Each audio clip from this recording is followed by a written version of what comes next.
Hey folks, this is Picohan on the North American server, and this is Mehbote Review number 4, the German Tier 9 battleship, the Friedrich de Große. I think the general World of Warships community still thinks of the Freddy as being as bad as the Izumo, but I did not like the Izumo, and I've actually enjoyed the Freddy. And that's because I think you can play it like some of the ships I really like. This is the beauty of this game. You don't have to play a certain ship in a certain way, and you can still make it work. Some might have less breadth than others, but while most people would recommend that you play secondary spec German battleships, this may have been a struggle in recent metas, so I'm going to propose an alternative. My thesis for playing this ship is basically that the Freddy is actually very similar to some more popular battleships like the Hood or the Congo. I'm not saying that you should play it exactly like these ships, but you can think in the same sort of way, in that you choose your engagements and you kite. I'm not saying that you should never close the distance or that you should always snipe, but as I've said in the past, brawling and sniping are not strategies. They are tactics. And in the advent that you do get to brawl with the Freddy, she does have slightly better tools than the Hood or the Congo. Let's look at some stats now. First thing is the HP pool. Freddy actually has the largest HP pool out of all the Tier 9 battleships, and she beat some things like the Alsace and Lion by a lot. Her range is in the middle. I wish she had slightly more range, but I would wish the same of the Alsace and the Lion as well. Her dispersion again is toward the middle on paper, and I find it to be pretty decent, especially with the aiming systems mod. I'm going to skip the guns for now because WoW's numbers does not let me choose the configuration. And we'll go on to secondaries. On paper, these secondaries look really good, especially the 18 rounds per minute on the 105 mil guns. The problem with this, and the problem with really all secondaries besides, say, the Massachusetts, is that unless you invest everything into these secondaries, you're not hitting anything even with those 18 rounds a minute. So you lose main gun accuracy and concealment for something that's more RNG based. And I think even on a ship with quote unquote good secondaries, this is not a good trade off for a skilled player. AA defense, it's really hard to say anything about this while the CV rework is going on. So it used to have good AA, let's put it that way. Maneuverability is again toward the middle on paper, but I do find that she is fairly agile for a Tier 9 battleship. The Iowa and the Izumo, for example, I feel like are very unwieldy, and even the Lion, I feel like these numbers don't indicate that she is actually pretty sluggish. The Alsace, of course, has the worst rudder shift of the lot by quite a bit. As far as concealment goes, the Freddy's is actually pretty bad. It's second worst behind the Izumo, but it's not that much worse than the Alsace or the Iowa. That being said, in the new meta with a ton of planes, maybe this is less important. Going back to the guns now. The Freddy has a 4x2 ABXY configuration, just like the Bismarck before her, and this is unique for Tier 9 battleships. I would say this is the more flexible configuration compared to the ABX configuration of all the bow-in Tier 9 battleships, and this is what makes her flexible, in my opinion. These guns now, they have the option for a 16-inch gun or a 17-inch gun, but you really should not use the 17s because they don't overmatch much more than the 16s, and you're just giving up DPM. The Freddy has actually recently got a reload buff on both guns, but for the 406s, it's down to 26 seconds. If you include the reload mod, this goes down to 23, which is pretty insane for 16-inch guns. And on top of that, you still have a very good turret traverse speed at 38 seconds. This is even before Expert Marksman, and in my opinion, this makes it such that she doesn't need Expert Marksman. As far as the rest of the upgrades go, I use a pretty vanilla battleship build. I've got concealment, I've got rudder shift. You can of course use Damacon here if you don't need faster rudder shift. Like I said, aiming systems here, that's really helped my aim and in the Bismarck as well, which is why I really don't want to put more into secondaries. Damacon here, main battery here, or magazine if you're into that. For captain skills, priority target, adrenaline rush, like I said, you don't need expert marksman in my opinion. Superintendent, concealment again. I've had AFT on this for a while because it buffed secondary and AA, and I thought that was pretty good. Now that it doesn't really seem to buff AA as much, I'm not sure, but TBD. Fire prevention and preventive maintenance. As far as consumables go, you should of course run premium everything. For the plane, again, I used to take the fighter because at least you could panic planes. Now I'm not sure about the utility, and I would consider the spotter for that extra range and for smoke firing. Finally, a quick look at the armor model.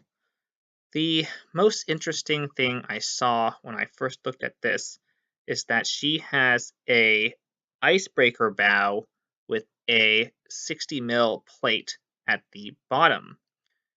This means that she can bounce basically everything, including yam shells on the lower bow, but the times that you are in the right range to use this may be questionable. Otherwise, the rest of her armor is pretty German in that the maximum thickness isn't that much, but she has a lot of moderately thick armor. especially this 50, 80, this middle is 50, 80, 50. Deck is very resilient to HE spam and short to medium range AP. She, of course, has quite a bit of superstructure, and the turrets, I was actually surprised that it's only 220. That seems kind of weak. The 400 on the front face is very small, and the barbettes are, I guess, okay.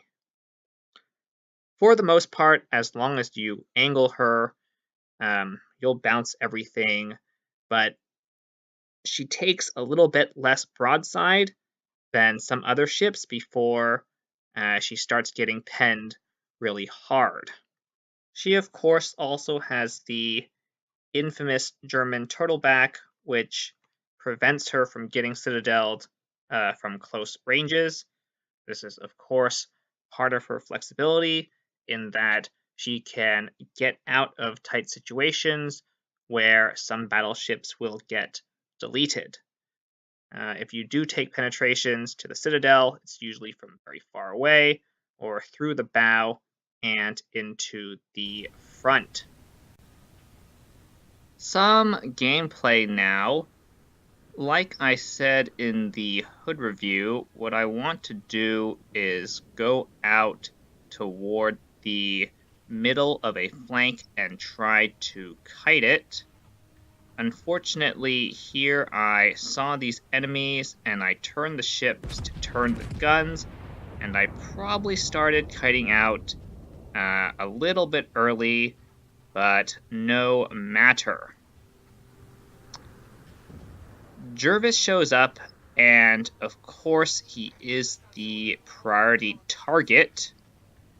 Shooting at destroyers is a bit of a mixed bag for the Freddy. On one hand, you only have a low number of moderately accurate guns, but then the shell velocity is pretty fast, and you do fire pretty often. Jervis drops off, and the only thing we can see is Nagato, so of course we are going to work on that. This is pretty much a punching bag for the Freddy, even out to something like 16 kilometers. You can overmatch the bow, and her armor isn't that thick, so she takes a lot of damage. Miyoko showed up briefly, but not long enough for us to take a shot, so we're going to put it on the Nagato again. Since she was a little bit closer and a little bit more broadside, we got a really good salvo, and this Nagato is in trouble now.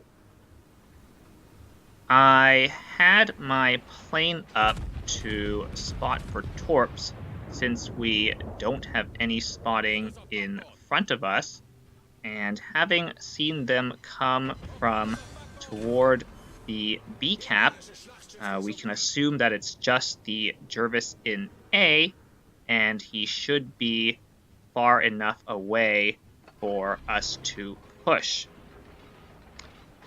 As the fighter goes down, I put up Hydro, and while the Jervis is unspotted, we are going to work on the Cleveland.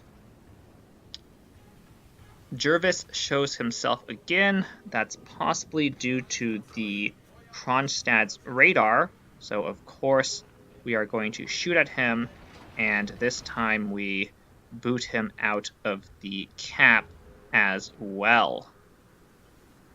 This next part I'm gonna speed up because it's uneventful, and I think it's also a bad push.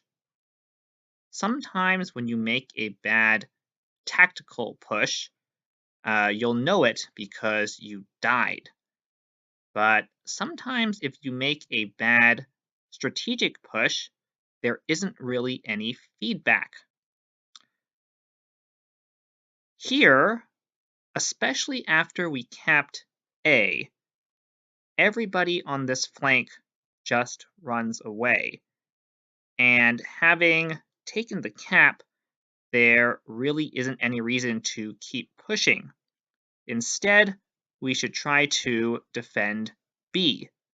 And in this case, that probably means cutting back to the north of B and defending against the red push in that area.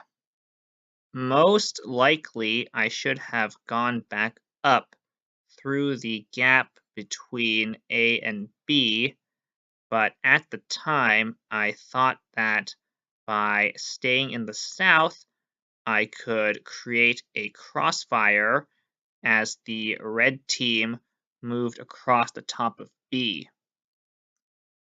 Unfortunately, our team held off the push and died in the process, such that by the time I can shoot at anybody up there, I don't have any support anymore. Still, we are up in points and up in caps, and this is actually a pretty decent position for the Freddy, which is like a short-range kite.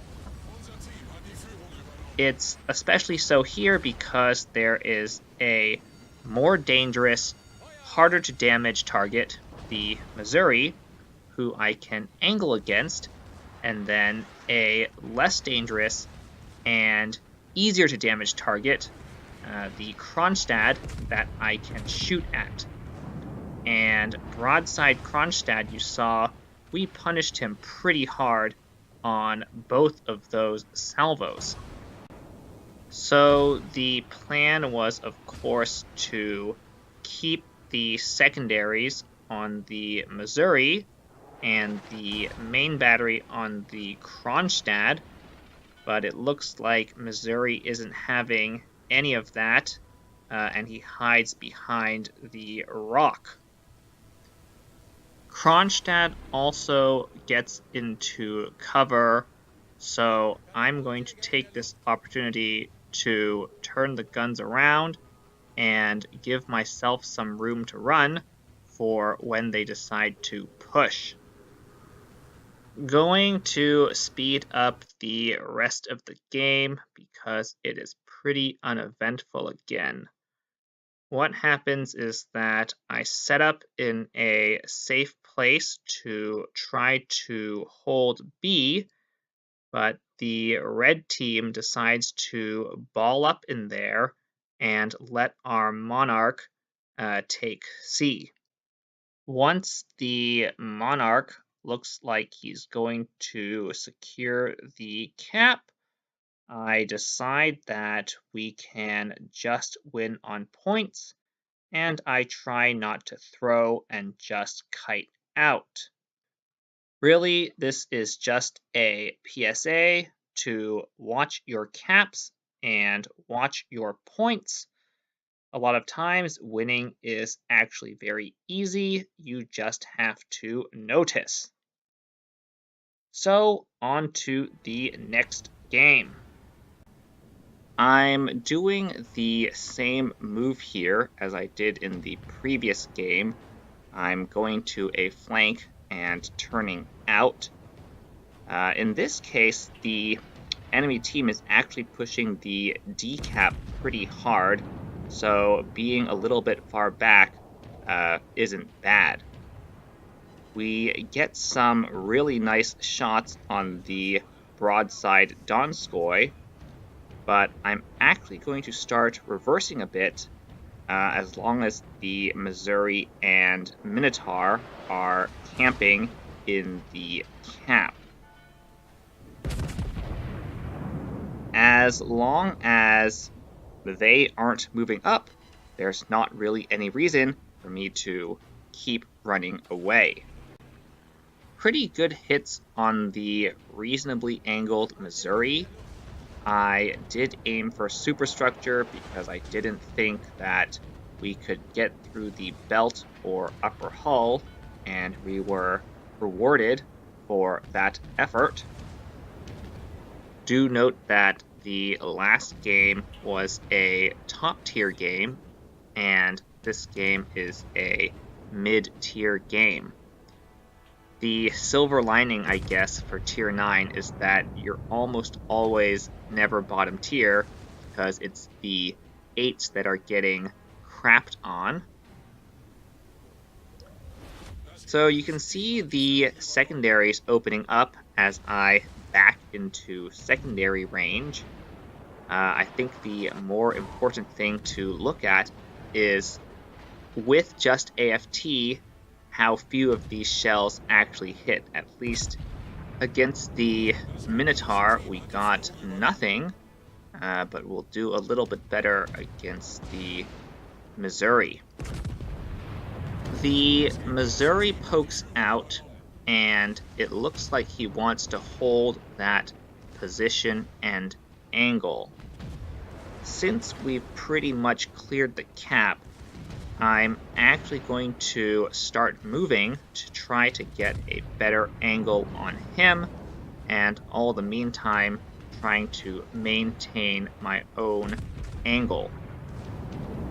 As I get more broadside, I start aiming lower on the Missouri's hull, but I swing a little bit too far forward to get the front guns in action, and his shells went from bouncing to penetrating, unfortunately. A bit later, the Missouri is long dead, and we're actually leaving the safety of our kiting position because now is the time to move. In the last game, I showed what I considered to be a bad push. In this game, I'm going to show what I consider to be a good push.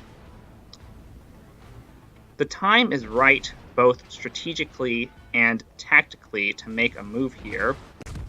Both teams are down to half their ships, but also we're down in caps, points, and ships. So we have to be aggressive. On the flip side, this flank consists only of a line of isolated ships, including the now very low Freddy, so we should be able to mop them up and take the cap. Some of the most frustrating games are those where the strategic and tactical situations don't line up. Ones where you're down in caps, you have to do something, but then the enemy team has death vault on your flank. I'm not going into the cap myself here as a tactical consideration to keep my guns in action against the NC and the Rune. Hopefully, if I can keep pushing these two, my Gearing and Buffalo can secure the cap while I continue to do more damage. Getting into secondary range for the North Carolina now. My original plan, since the NC is angled, was to keep the secondaries on the NC while I shot at the Rune. The idea is that with enough pressure, maybe I can make the NC turn around and show a broadside, and if not, I will eventually try to do a drive-by once I get close enough. Gave a little bit too much broadside there, but of course the turtleback prevented us from taking a huge amount of damage. This is one of the weaknesses of the Freddy, that she can't use all her guns forward while maintaining a good angle, though it's actually not bad backward. which is why I consider her a better kiting ship than pushing ship. So in the meantime, the Cobb shows up, and I make a bit of a dangerous turn such that I can put all my guns on him and not push into him. The Cobb may actually be the more important target at this point, as DDs are stronger in the late game. However, the NC is starting to get very close, so I would like to just keep the Cobb away so we can finish the NC. Now that I'm kiting, I'm trying to use my better rear angles to get some broadside shots into the NC, but it's not actually working that well. Do note that as much as I hate on secondaries, they are starting to land quite a few hits now, since the NC is so close. Unfortunately, they're still not doing a lot of damage outside of fires, which you will see later. I started turning around again, such that I wouldn't push into the Cobb while we're still working on the NC, but a very high priority target suddenly shows up in the form of the Harugumo. I consider this very dangerous for my gearing since the Harugumo is so close and so healthy, but unfortunately he dropped off before we could take a shot. Thus, we finished the NC with the back guns, and as the front guns come around, thanks to the excellent turret traverse, I hold my fire a tiny bit to let the back guns reload and try to line up a good shot. We only land 4 overpens, but this is still a good amount of damage. And as he blips in and out of detection, the gearing actually finishes him off. So at the end of this push, we're up in ships and even on caps, though we are still down a bit in points. I'm going to speed this part up, but basically we need a cap or a kill to flip the points, and so I start heading toward C.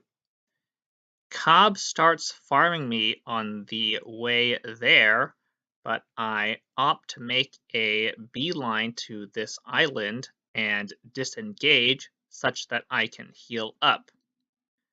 I would like to stress the importance of knowing when to disengage, especially in a situation like this where my points are very valuable. You'll notice that the Worcester actually killed the rune and put us up in points, but the gearing did not disengage and got himself killed, and once again the points flipped over to the enemy team's favor.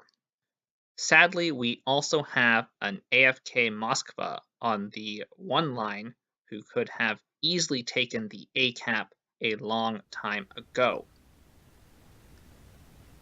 So I'm going to try to cap C here, and the Cobb tries to defend. At the time, I thought that I had no choice but to engage him. In my mind, it was either I kill him and we win, or he kills me and we lose on points. In retrospect, I may have been able to disengage by getting behind the island at sea and simply blocking the cap, but this just wasn't apparent in the heat of the moment. Ultimately, though, I managed to pull off some heroics and kill the Cobb before he killed me. It definitely helped that the Cobb still takes bullpens from BBAP, and it also helped that with AR, the reload of the guns was down to 19 seconds, which is Scharnhorst levels of reload for 16-inch guns. So that's the Friedrich der Große. I'm going to flash the results screens for these two battles as usual, but the only thing you should really pay attention to is how little damage outside of fires these secondaries do if you don't invest everything into them. Ultimately, that's why I prefer to play the ship as a normal battleship. And as with all Mehbotes, I would not say that she is extremely strong, but I have again found her to be consistent, and she actually has the highest average damage out of all my Tech Tree Tier 9 battleships.